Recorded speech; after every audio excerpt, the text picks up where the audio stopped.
Bonjour tout le monde, bienvenue dans cette nouvelle vidéo. Aujourd'hui on s'occupe de la mécanique et du compartiment moteur. On dépose tout ce qu'il y a à déposer pour pouvoir faire de la place, pour pouvoir nettoyer et repeindre, restaurer le faisceau électrique, le moteur et des phares. Je l'espère dans une prochaine vidéo, le démarrage du moteur. J'ai hâte qu'il me chatouille les oreilles, ça commence à me manquer. Et par la suite le contrôle technique, on va remettre sur route pour cet été quand même.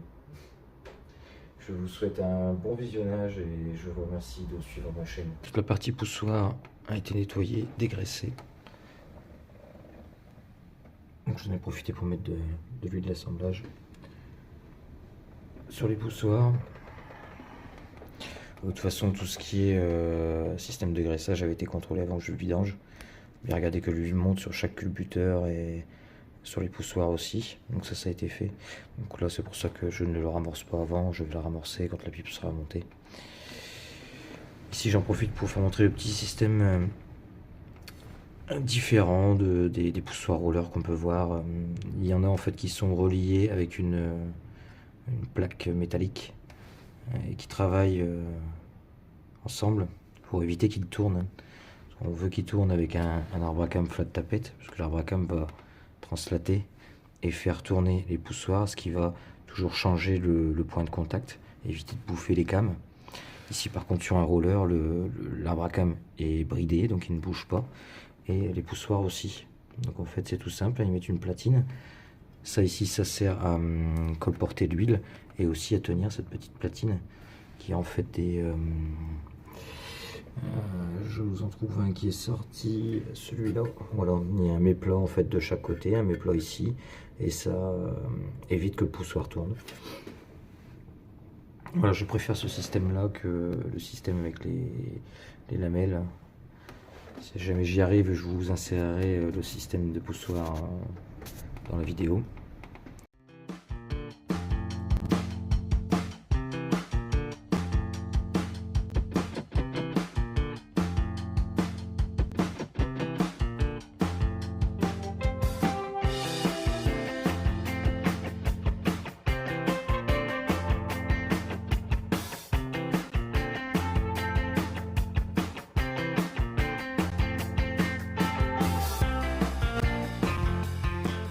Je vais remonter les joints, coller tout doucement. Il faut que je nettoie un peu à droite à gauche quand même. Coller les joints, donc pareil, ici une colle anaérobique, c'est du Loctite 510 pour tout ce qui est admission. Elle a la particularité de ne sécher que quand elle est pressée, en fait, quand elle n'est plus au contact avec l'air. Et tout le reste liquide, donc avec l'essence et l'air qui va passer, ça va laver l'excédent à l'intérieur, qui va être avalé par le moteur, mais on n'aura pas de débordement et de bourrelet à l'intérieur de l'admission. Donc c'est bien de mettre ce genre de pâte là. Chaque pâte a son utilité. Par contre au niveau des passages d'eau, je reste toujours sur la même, sur la Technicolor. C'est une colle silicone qui tient à 300 degrés et franchement elle fait le taf pour beaucoup de choses. Donc au niveau passage d'eau, ça sera la Technicolor. Ici pareil, un gros boudin. De toute façon je vais installer les joints et je vais vous expliquer un petit peu. Pour celui qui bricole un peu sur un V8 américain, il y a des petites choses à savoir. Ça peut toujours servir. La pâte est posée. Donc ici, on peut croire qu'il y en a beaucoup, mais c'est simplement une fine couche passe avec le doigt. Pareil ici. Là ici, donc comme c'est une pâte, hein, j'aime pas trop ces pâtes-là, mais bon, pour le passage d'eau, c'est pas mal. On peut aller délimiter un peu avec le doigt à l'intérieur, comme ça, pour éviter que ça vienne à trop déborder. Bon, après ces passages d'eau, c'est pas gênant. Ici pareil, c'est juste une petite couche avec le doigt, et il y en a juste assez pour coller les joints et pour pas qu'ils vous emmerdent quand vous allez reposer l'admission. Parce que parfois ça peut être vachement chiant ça. Les joints sont collés, j'ai enlevé l'excédent, je les laisse sécher tout doucement pendant que je vais aller chercher l'admission pour pouvoir la poser et passer l'endoscope dans l'admission pour pouvoir aligner parfaitement l'admission, parce que l'admission se balade un petit peu au milieu du V, hein. Donc marquer les repères, aligner au mieux de chaque côté, hein. De toute façon quand c'est comme ça, il faut lui donner un petit peu d'un côté et un peu de l'autre. Voilà, ici bon, pareil, donc, comme je disais, tout l'excédent est enlevé, intérieur extérieur de pâte, c'est bien plaqué dessus, il n'y a pas de souci. Bien enlevé aussi à l'intérieur des fitages ici, puisque vaut mieux toutes les monter. Il y en a certaines qui sont pas traversantes, mais d'autres si. Et il y en a qui sont traversantes dans l'huile et dans l'eau. Donc faut pas s'embêter, il faut nettoyer tous les filetages proprement, des vis, éviter ce genre de cochonnerie là. Et puis bien monter ça au tube étanche, sinon l'huile ou l'eau remonte par les filetages et ça fuit de partout. Voilà, bon, je vais aller aligner l'admission, nettoyer les vis comme il faut et je remonte ça. Alors, je vais d'abord, après je vous ferai voir un peu comment on fait. Bon, de toute façon, c'est simple en fait entre les deux. Ici normalement il y a un joint liège ou caoutchouc à mettre avec des espèces de rigoles. En fait, quand vous serrez l'admission, le joint se barre à chaque fois, et surtout celui là-bas, et ça fuit énormément. En fait, il faut pas s'emmerder, il faut faire un gros boudin bien au milieu de pâte, un boudin bien épais. Pareil ici, pas hésiter à en mettre à la jonction entre la culasse et le bloc. Et puis vous posez votre admission. Bon, il faut par contre, une fois qu'elle est posée, vous la serrez bien en caconce en partant de l'intérieur, ou en faisant un escargot et en élargissant votre escargot vers les extérieurs. Mais une fois que c'est posé, c'est posé. J'ai tenté 2 fois, depuis que je fais de la mécanique sur les V8 américains, j'ai tenté 2 fois de monter cette saloperie de joint en liège. Et bon, j'aime pas le liège déjà, mais même en le faisant tremper 24 heures dans l'huile et tout ça, ça n'a rien fait, il a glissé et c'était derrière, je l'avais pas vu. Donc forcément fuite au démarrage, enfin bref. Sur un moteur qui en plus généralement, quand ça dépend des cas, mais là c'était un moteur que j'avais restauré complètement. Ouais, pour faire le rodage après derrière à 2500 tours avec une fuite de fou. Et la deuxième fois pareil, c'était sur mon bloc, mon 5 litres. Le moteur qu'il y avait avant, j'avais bien mis en les collant bien, les joints avec les petites rigoles. Et il y avait même des petits trous dedans pour pouvoir les centrer. Que nenni. Que nenni, ça fuyait partout. Donc ça n'a pas bougé, le joint n'a pas glissé, mais ça fuyait comme pas possible. Donc maintenant c'est terminé. Je monte ça à la pâte. De toute façon les ricains font pareil, donc voilà. Ils n'ont pas forcément toujours raison, mais quand même. Et ici le gros boudin. Tout du long en prenant soin de bien aller jusqu'en haut de la jonction. C'est le seul moyen pour que ça fuit pas. Il y a la même chose de l'autre côté de toute façon. Et ici pour les vis, comme je vous disais, voilà, du tube étanche, le petit 577. Allez, je vais poser cette admission. Tout monter, serré au couple. L'admission est remontée.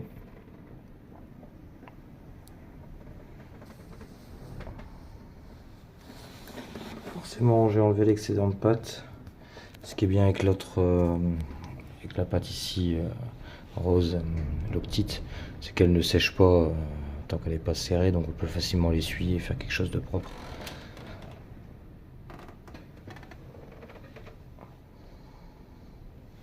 Carter de distribution nettoyé, hein, j'ai poncé la rouille comme j'ai pu, la paille de fer 000 et appelé au bel gomme alu.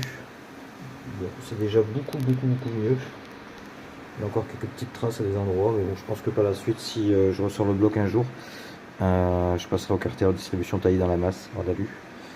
Ma foi, ça s'oxyde, mais ça se rattrape quasiment toujours, hein, tandis qu'une fois le glacier, le chrome est piqueté, c'est cuit. Ici la dampeur, hein, donc j'en ai profité aussi pour la nettoyer, la poncer et la repeindre. Pareil, le joint SPI carter de distribution a été déposé, et là c'est en cours de remontage. L'ensemble des pièces qui avaient été déposées sont prêtes, donc dégraissées, peintes, polies pour celles qui pouvaient. Les vis ont pris un petit bain d'acide et un petit coup de peinture. Pour l'alternateur, traitement classique, hein, paille de fer, l'huile de coude et du bel gomme alu, enfin du bel gomme chrome pour le coup. Et on est revenu pas trop mal. Bon, il y a des endroits c'est quand même bien oxydé, mais bon. La poulie du broquin, pareil, je me suis amusé à nettoyer toutes les gorges et à tout repolir. Malheureusement, elle est vernie, donc le vernis commence à cracouiller des endroits et on peut pas la polir comme de l'alu classique. pompe à eau, coup de peinture. J'en ai profité pour faire ressortir le petit logo comme à mon habitude. Donc, pas de souci particulier pour elle, elle est quasiment neuve, hein, elle a quasiment pas tourné. La pompe de DA, pareil, le carter chromé, bon, il avait pris pas mal de rouille, il était piqueté, donc paille de fer et puis polissage.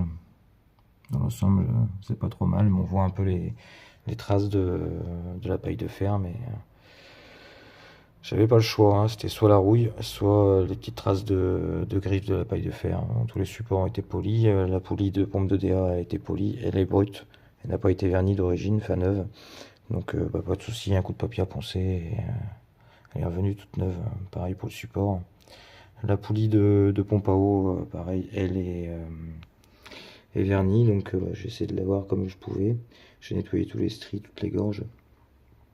Malheureusement, le vernis aussi, à des endroits, pique un peu. Il faudrait par la suite que j'enlève entièrement le vernis et que je m'amuse à les polir entièrement. Donc bon, pour l'instant, le rendu est quand même pas trop mal, donc ça restera comme ça. Si je peux gagner un peu de temps. Voilà, pareil, le calage, comme c'est pas des supports qui sont d'origine et que tout se prend quasiment sur la pompe à eau, donc il y a des pompes à eau, le support est pas tout à fait pareil. Donc il faut s'amuser à caler l'alternateur et la pompe à eau. Et à l'époque, je l'avais fait avec des rondelles. Mais bon, il y en a, ils sont déformés, c'est vraiment pas terrible. À l'époque, sur l'autre pompe à eau, ça passait pas, j'avais dû en modifier une. Enfin bref, pas top. J'avais quand même mis une petite flotte en alu. Enfin bref, aujourd'hui, le remontage, j'ai commandé toute une série de petites flottes en aluminium. Du 6 mm, du 4 mm, du 2 mm. Comme ça, je vais pouvoir venir caler comme il faut mon alternateur et ma pompe de DA et aligner bien la courroie. Bon, elle était bien alignée, hein, mais pour les rondelles, c'est pas joli et ça fait pas pro. Et le calage est pas top top. Donc là, avec les petites rondelles qui vont bien, je pourrais faire ça comme il faut. Voilà, après le damper, la poulie de vidéo qui est installée avec les vis au frein filé. Bon, malheureusement, c'est dommage que le vernis a sauté un peu des endroits, mais bon. Donc là, maintenant, je vais installer la pompe à eau. Les joints sont déjà posés avec un petit filet de pâte comme d'habitude. Et les vis vont être montées au Loctite 577. La pompe à eau finit d'être installée avec le support de DA. Maintenant, je vais pouvoir monter la pompe et aligner la poulie de la pompe de DA avec celle du vélo. La pompe de DA installée avec la petite poulie et la courroie. Il me restera les gros centrales à mettre. Donc pareil, j'ai mis les petites bagues comme j'avais dit, enfin les petites flottes juste ici et puis sur la vis du bas aussi là-bas. Je vais zoomer un petit coup, vous voyez un peu. Il retrouve un aspect plus convenable, beaucoup plus propre. Ça fait plaisir. Changement de registre dans la vidéo.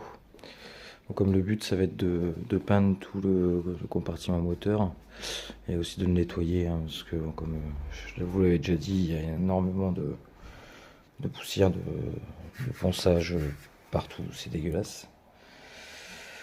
Donc là, je me suis lancé donc à enlever le faisceau électrique et tout ce qui traînait, hein, pour vraiment repeindre les deux passages de roue. Au passage, j'ai commencé à refaire tout le faisceau électrique avec la bonne gaine. Et bon, je pense que je vais... là-bas, la prise est sortie. Je pense que je vais le sortir complètement. Et comme ça, je pourrais aller nettoyer partout. Et reposer un faisceau propre dans un compartiment moteur propre. Donc pour l'instant, stand-by au niveau de la mécanique.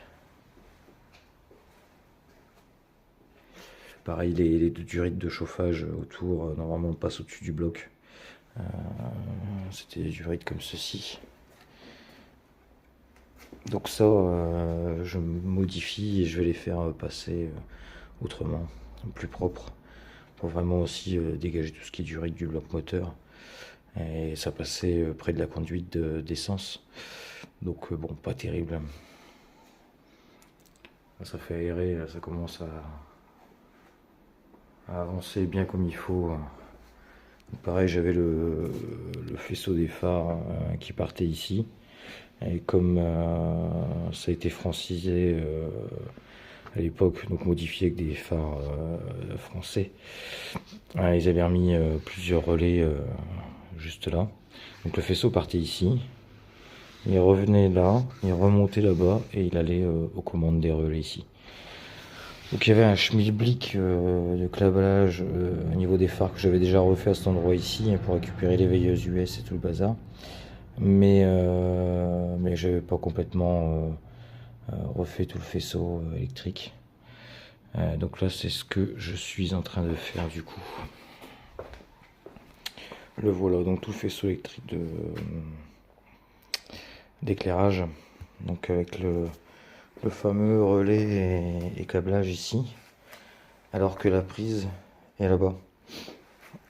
Donc vous voyez schmilblick et ici il y a des raccords un peu à droite à gauche. J'avais déjà refait un peu le faisceau comme je pouvais. Mais bon, cette gaine là est montée d'origine. Donc à l'époque j'avais remis de la gaine partout comme ça. C'est vrai que c'est assez pratique. Mais ça fait vraiment réparation au bâtiment quoi. Et pourtant c'est comme ça d'origine. Donc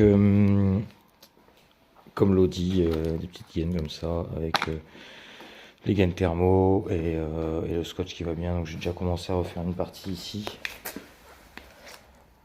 Voilà. Et arrivé là, je me suis dit bon allez, je sors tout. Et celui-là pareil, j'avais refait aussi avec une petite gaine qui va bien. Et pareil, je vais tout modifier le faisceau d'éclairage pour que tout ce qui est relais là-bas revienne dans cette gaine ici. Pas loin de la prise d'habitacle, correspondant aux habitacles et compartiments moteurs. Et là, je vais venir redistribuer pareil faisceau éclairage côté passager, conducteur là, et couper, et raccourcir et vraiment venir le distribuer au phare quoi. Parce que là, il y avait une bouclette ici, une grosse bouclette là-bas.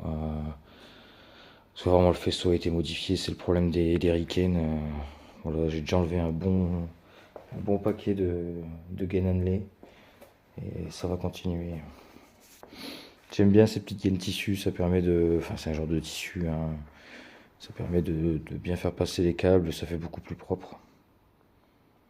Donc voilà, je vais m'atteler à ça, couper, souder et modifier le faisceau. Je pense que je vais le poser à blanc sur le feu là-bas, prendre mes longueurs, couper, souder et puis après refaire toute la remontée vers la prise d'habitacle.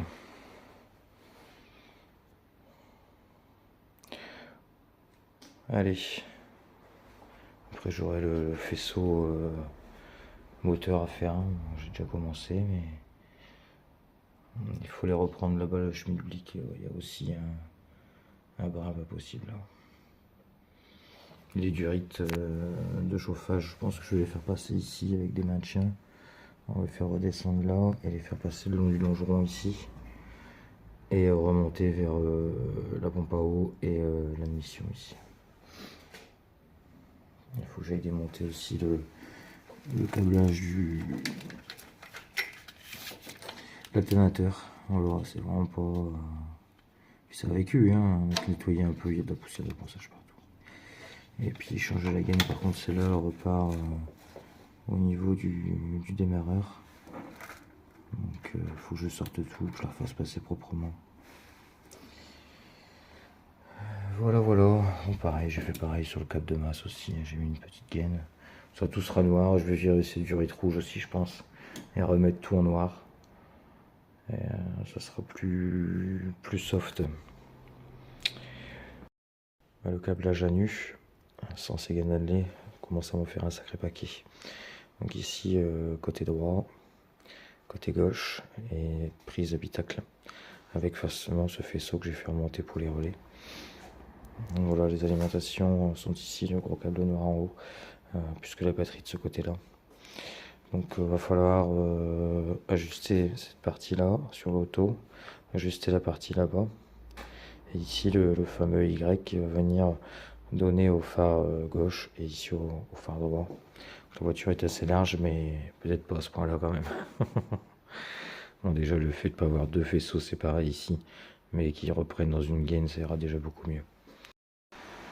Donc le côté droit fini, donc il me restera plus que la partie ici à raccourcir une fois que ce sera posé sur l'auto à blanc, et je pourrai raccourcir aussi la gaine. Ici la prise qui remonte dans l'habitacle avec le faisceau pour le relais.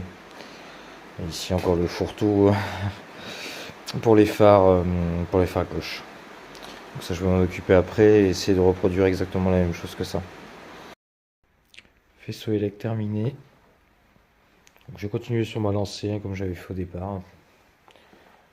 Avec la gaine qui va bien, le fameux Y, le faisceau pour l'éclairage côté gauche avec le câblage pour la pompe d'assistance freinage pour les veilleuses type Europe.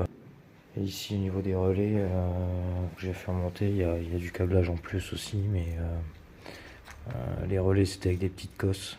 J'essaie de me repérer comme j'ai pu, mais bon, les couleurs sont toutes identiques. Donc comme le câblage était par contre bon, c'est une grosse section qu'ils avaient mis. Donc je l'ai laissé. Par contre j'ai deux relais avec des codes couleurs et je vais brancher ça une fois que j'aurai tout remonté sur l'auto et puis faire les essais, multimètre et tout le tralala pour être sûr. Je vous glisserai une petite photo du avant-après.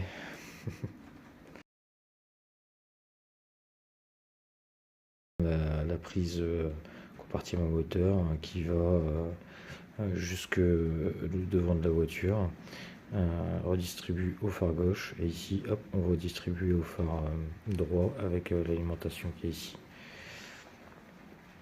Et là par contre, bon là j'ai fait comme ça temporairement, mais les câbles d'alimentation je vais les couper et je vais mettre un fusible entre deux parce que dans tout le système qu'il y a là, sauf la commande des relais qui vient du véhicule, tout ce qui est circuit de puissance, on passe bien par des relais, donc c'est très bien, il y a des relais, et il n'y avait pas de fusible, il n'y a vraiment pas de fusible. C'est un peu moyen. Comme prévu dans la foulée, j'ai sorti le faisceau électrique moteur, le moteur d'essuie-glace, la catch-can, faire un peu de place, pouvoir nettoyer. Maintenant j'ai bien accès entre le bloc moteur et la boîte de vitesse. Il y a des gaines à repasser. Il me restera plus que le faisceau ici là-bas à habitacle pour le contact klaxon et plein phare. Et le faisceau de la commande de chauffage qui va aussi à l'habitacle juste là. J'ai déjà refait en partie. Donc celui-là je vais le laisser dedans, refaire la gaine et ça fera l'affaire. Pour accéder maintenant proprement au passage de roue pour les poncer, isoler tout ce qu'il y a autour et les repeindre en noir, noir satiné, noir brillant, je verrai bien. Le fameux faisceau électrique moteur que j'avais déjà refait en partie à l'époque quand j'avais installé le bloc. J'avais bien séparé, divisé aux composants auxquels ça devait aller. Mais toujours avec cette gaine annelée. Bon, à l'époque, la gaine tissu comme ils font maintenant, ça n'existait pas. Enfin, tissu plastique là. Donc, je vais refaire ça. Regardez bien les longueurs pour faire ça propre et le passer comme il faut. S'il faut, je rallonge et s'il faut, je coupe. Hein, comme avec le faisceau des phares. Même procédé. Isoler tous les câblages des composants. Regardez jusqu'où ils peuvent aller et les rebrancher sur le faisceau. Et après, on gaine tout.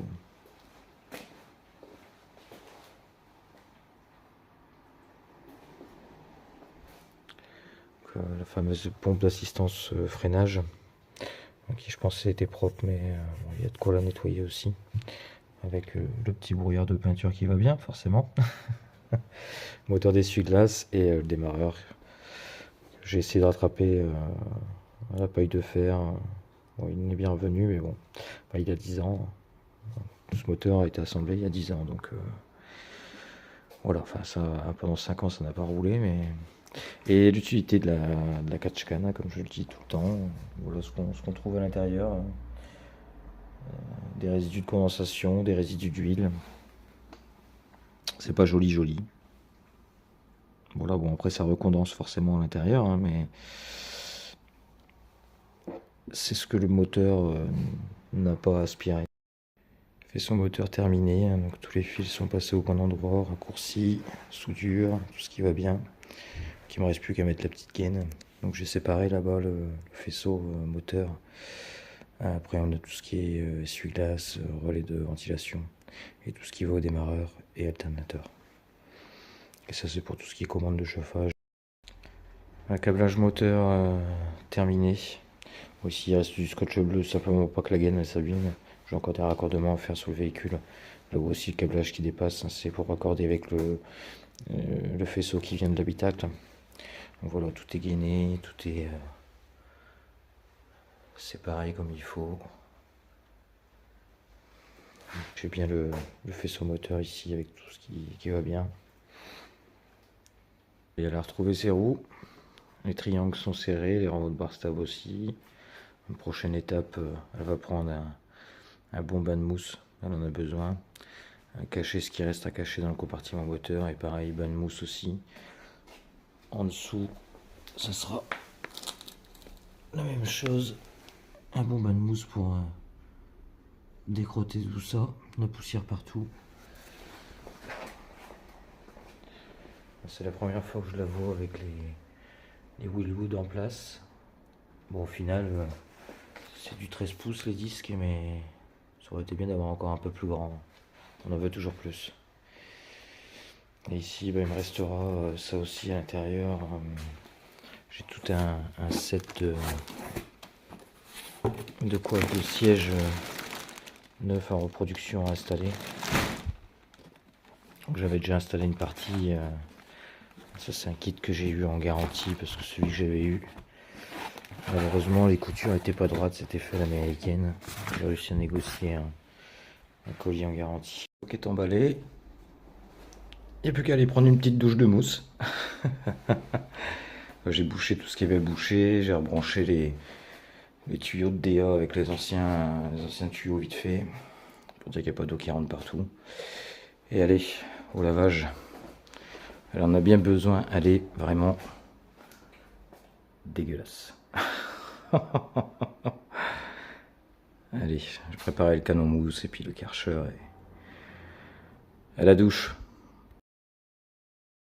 Elle a pris son premier bain de mousse. Bain de mousse intégral pour le compartiment moteur.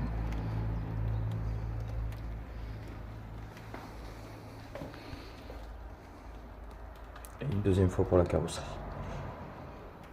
Je pense que je vais pas hésiter à en mettre une troisième couche et à passer un coup de gant. Je vais laisser bien dissoudre toutes les saloperies.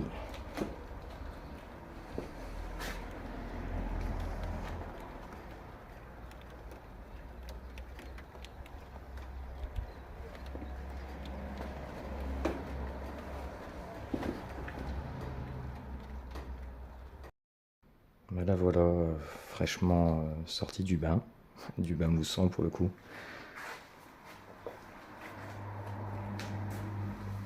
Voilà, ça fait du bien de la revoir comme ça. J'en ai profité pour décrasser tout le dessous de la caisse aussi.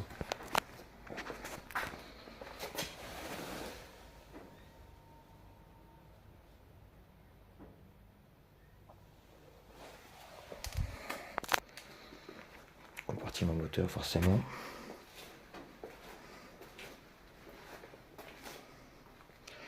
Petit coup de peinture pour rafraîchir les passages de roue. La cloison pare-feu elle est propre. Je suis mis à bout de la poussière au niveau des longerons. Voilà, ça fait plaisir. Bon, il y aura de quoi encore un peu frotter. Hein, bon.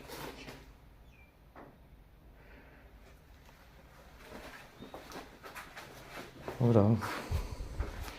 La suite dans une prochaine vidéo.